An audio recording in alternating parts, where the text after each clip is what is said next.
জয় হিন্দ নমস্কাৰ welcome to your channel Defence Study Corner. আজি আমি এইটো ভিডিঅ'ত অসম পুলিচ ABUB ৰিটেন এক্সামৰ ফাইনেল ডেট কি হ'ব পাৰে আৰু কাট অফ কেতিয়া আহিব পাৰে, এডমিট কেতিয়া ডাউনলোড কৰিব পাৰিব অসম পুলিচৰ ৰিটেন এক্সামৰ আৰু ৰিটেন এক্সামৰ যিটো ডেট আছে টেণ্টেটিভলি এতিয়াৰ কাৰণে এক্সপেক্টেড ডেট কি হয় সেইটো বিষয়ে চৰ্চা কৰিম।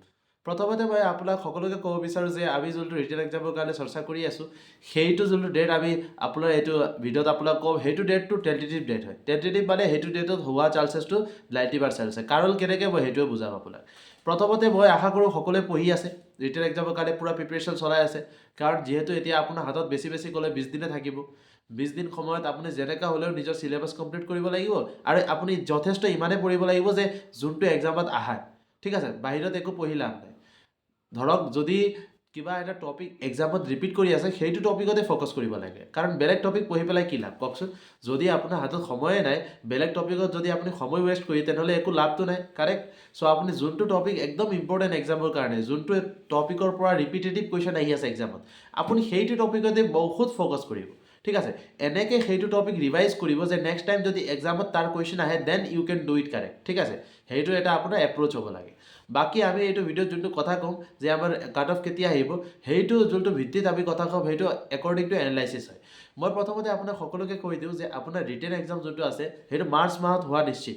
কাৰণ যিহেতু আমাৰ হিমন্ত বিশ্ব শৰ্মা ছাৰে, আমাৰ CM ছাৰে লাইভত কৈছিলে যে মাৰ্চ মাহৰ ভিতৰত আপোনাৰ এক্সাম হৈ যাব। চ' তেওঁ যে যোনটো কথা কৈছে চ' সেইটো হোৱাৰ চান্সটো 100%। বিকজ তেওঁ যিকোনো কথা কয় উইথ প্ৰপাৰ এনালাইচিছ বা প্ৰপাৰ ডাটাতে কয়, ঠিক আছে। এনেইতো তেওঁ একো কথা কৈ নিদিয়ে, ঠিক আছে। চ' সেইটো যদি আপুনি ভাবি চলে তেনেহ'লে আপোনাৰ এক্সাম মাৰ্চ মাহত হ'ব, হোৱাটো গেৰেণ্টি। আৰু এপ্ৰিল মাহত কিয় হ'ব নোৱাৰে, বিকজ ইলেকশ্যন আহি আছে আৰু ইলেকশ্যনৰ সময়ত এক্সামৰ চিটুৱেশ্যন হ'ব নোৱাৰে আৰু। কাৰণ সেইটো কাৰণে ইলেকশ্যনৰ বেলেগ এটা বহুত কাম ইলেকশ্যনো চলে আৰু লগতে এক্সামৰ কাৰণে বহুত কামবিলাক থাকে, ঠিক আছে। দুটা একেলগে কৰিব পৰা এতিয়াৰ কাৰণেতো সেইটো পচিবিলিটি নহয়। চ' সেইটো কাৰণে আপুনি মানিব পাৰে যে আপোনাৰ এক্সামটো মাৰ্চ মাহত 100% হ'ব। চ' মাৰ্চ মাহত হ'লে কোনটো ডেটত আপোনাৰ এক্সাম হ'ব পাৰে। প্ৰথমতে আমি কথা পাতিলেও আপোনাৰ কাট অফটো কেতিয়া আহিব পাৰে, কাৰেক্ট।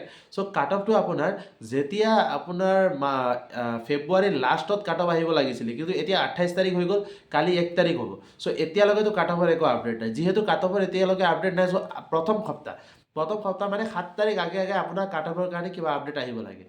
আপডেট কি আহিব, আপোনাৰ SLPRB যোনটো অফিচিয়েল ৱেবছাইট আছে অসম পুলিচৰ, তাত আপোনাৰ এডমিট কাৰ্ড ডাউনলোডৰ লিংক আহি যাব। ন'টিছ আহিব, তাৰপিছত ডাউনলোড লিংক আহিব। একো কাট অফৰ বিষয়ে একো লিষ্ট নাই, ঠিক আছে। কাৰণটো কি, লিষ্ট কেতিয়াও নাহে। লিষ্ট নোহোৱা কাৰণটো এইটো হয় যে যদি লিষ্ট দি থাকে আৰু তাৰপিছত আকৌ কাট অফ আকৌ এডমিট দিব, বহুত ঝামেলা আছে। সেইকাৰণে আপোনাৰ তাতকৈ ভাল সিহঁতে ন'টিছ ওলাই দিয়ে SLPRB অফিচিয়েল ৱেবছাইটত। তাৰপিছত সেইটো ন'টিছ অলপ পিছত ন'টিছৰ তলত আপুনি লিংক এটা পাব যে এইটো লিংকত যদি আপুনি ক্লিক কৰে then you can download your admit card. আপুনি ৰিটেন এক্সামৰ কাৰণে এডমিট কাৰ্ড ডাউনলোড কৰিব পাৰিব।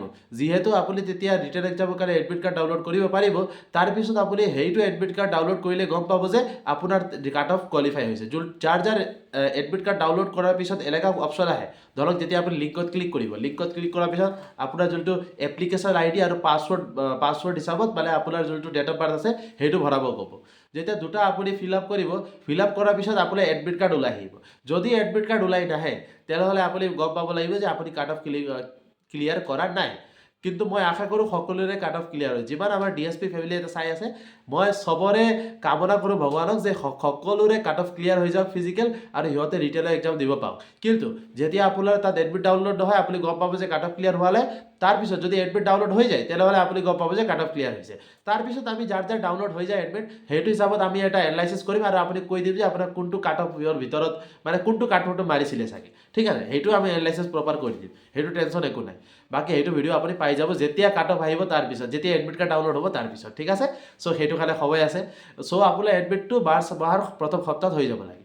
তাৰপিছত আপুনি সকলোৱে গম পায় এতিয়া HSLC HS এক্সাম চলি আছে। HSLC HS এক্সাম যেতিয়া চলি আছিলে সেইটো সময়ততো এক্সাম কৰিব নোৱাৰি। কাৰণটো কি, কাৰণটো এইটোৱে যে চব স্কুল যিমান আছে অকুপাইড থাকে, ঠিক আছে। চ' তাত এক্সাম কৰিব পৰা অৱস্থা নাথাকে। আৰু যিহেতু আমাৰ দেওবাৰে এক্সাম হয়, কিন্তু আপুনি সকলোৱে ভাবিছে চাগে দেওবাৰে এক্সাম হয়তো স্কুলটো দেওবাৰে আপোনাৰ কলেজবিলাক বন্ধ থাকিব, এক্সামো দেওবাৰ নহয়, দেওবাৰ কিয় হ'ব নোৱাৰে? চোৱা, দেওবাৰ নোহোৱা কাৰণটো এইটো থাকে যে HSLC যেতিয়া এক্সাম চলি আছে তাৰ এৰেঞ্জমেণ্টটো সিহঁতৰ HSLC হিচাপত এৰেঞ্জমেণ্ট চলিব ন। তাৰ ভিতৰত আপুনি যদি আকৌ পুলিচৰ এক্সাম সোমাই দিয়ে, আকৌ তাত বেলেগ এৰেঞ্জমেণ্ট হ'ব, HSLCৰ কাৰণে বেলেগ এৰেঞ্জমেণ্ট হ'ব, HS এক্সামৰ কাৰণে বেলেগ এৰেঞ্জমেণ্ট হ'ব।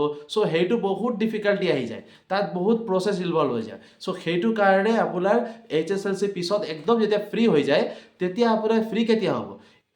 যেতিয়া HSLC এক্সাম শেষ হ'ব 17 তাৰিখ, লাষ্ট চানডে আছিলে 16 তাৰিখ, 17 তাৰিখ আগত। চ' 16 তাৰিখ যেতিয়া পাৰ হ'ব, 23 তাৰিখে চানডে আছে। তো এক্সপেক্টেড আপুনি মানিব পাৰে যে 23 তাৰিখে আপোনাৰ এক্সাম হ'ব পাৰে। যদি 23 তাৰিখে এক্সাম হৈ যায় আপোনাৰ, সেইটো হিচাপত আপুনি মানি চলক যে আপোনাৰ যদি 23 তাৰিখ এক্সাম হয়, ইলেকশ্যন পাছততো আপোনাৰ ৰিজাল্ট আহি যাব। যেতিয়া ইলেকশ্যন পাছত ৰিজাল্ট আহিব, তেতিয়া আপোনাৰ অক্টোবৰ মাহলৈকেতো আপোনাৰ ভাইভা শেষ হৈ এপইণ্টমেণ্টৰ টাইম আহি যাব। গম পাইছে নাই? সেইটো এটা কথা। অক্টোবৰো নুচুব চাগে, আগষ্টৰ আগতে হৈ যাব চাগে কথা, জুৱেল প্ৰচেছ আছে সেই, ঠিক আছে। চ' সেইকাৰণে এইবাৰ প্ৰচেছটো বহুত কুইক প্ৰচেছ হ'ব, কাৰণ এইবাৰ মানুহ লাগে, মেন পাৱাৰ যিহেতু অলপ শ্বৰ্টেজ আছে। চ' মেন পাৱাৰ ফিল আপ কৰিবলৈ বহুত প্ৰচেছটো বহুত স্পীড আপ হৈ যাব, ঠিক আছে।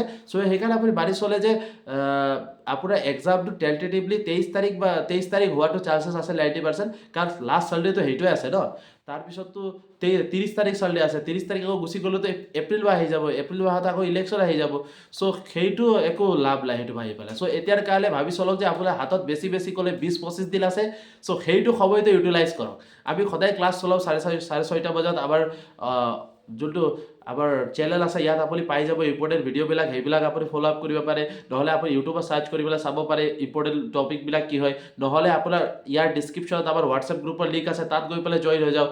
অল অভাৰ আছামত আমাৰ যিমান ল'ৰাবিলাক আছে, DSP ফেমিলি যিমান আছে, চব ইয়াত আহি পেলাই একদম ডিছকাশ্যনবিলাক কৰি থাকে, ঠিক আছে। অল অভাৰ ডিষ্ট্ৰিক্টৰ মানুহ আছে তাত, আমাৰ ডিষ্ট্ৰিক্টৰ কেণ্ডিডেটবিলাক আছে। চ' এভৰিৱান আহি পেলাই তাত আপোনাৰ ডিছকাশ্যন হয়। সেইকাৰণে যদি আপোনাৰ ডাউট কিবা থাকে, আপুনি ডিছকাশ্যন ডাউট গ্ৰুপ জইন কৰি পেলাই তাত আপোনাৰ ডাউটটো ছল্ভ কৰিব পাৰে, ঠিক আছে। এইটো এটা এডভান্টেজ। ডিছক্ৰিপশ্যনত আপুনি লিংকটো পাই যাব। বাকী আশা কৰোঁ সকলোৰে এক্সাম ভাল হ'ব, পঢ়াটো একদম ক্লিয়াৰ ৰাখিব, পঢ়াটো সদায় কনচিষ্টেণ্টলি পঢ়ি থাকিব, ঠিক আছে। ৰিটেল এক্সামটো বেল, ফিজিকেল ইমান বেল নহয়। ফিজিকেল খালি কাট অফ কোৱালিফাই কৰিব।